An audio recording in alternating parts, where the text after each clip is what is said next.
આજે સમગ્ર દેશમાં જ્યારે લોકો એકબીજાને ગુલાલ અને રંગોથી રંગી રહ્યા છે, ત્યારે મહેસાણાના વિસનગર શહેરમાં એક અનોખી અને વર્ષો જૂની પરંપરા જોવા મળી હતી। વિસનગરમાં ધૂળેટી પર્વની ઉજવણી રંગોથી નહીં પરંતુ એકબીજા પર ખાસડા અને શાકભાજી ફેંકી કરવામાં આવે છે।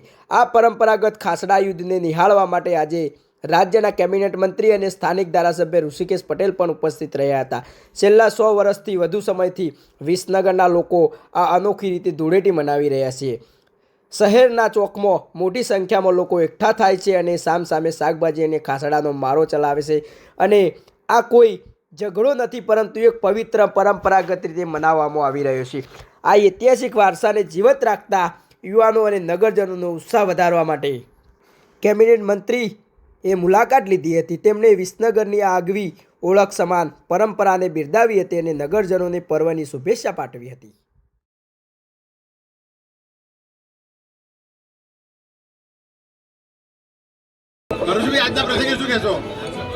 ધૂળેટીના પ્રસંગે સમગ્ર ભારત અને ગુજરાતીઓને ખૂબ ખૂબ મારી શુભેચ્છાઓ।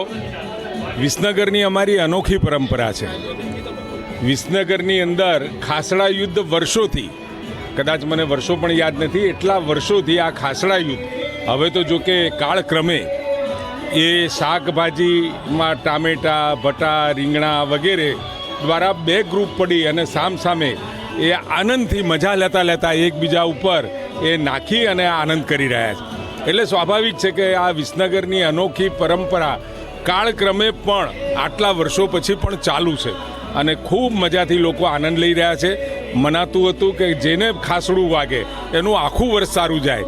ખૂબ આનંદથી આ ધૂળેટીના તહેવાર દરમિયાન હવે માટલી બંધાશે અને માટલીમાં હારડા, ખજૂર વગેરે ગોઠવી અને માટલી ફોડી અને એનો પ્રસાદ પણ લોકો માણી અને પછી બધા વિદાય થતા હોય છે।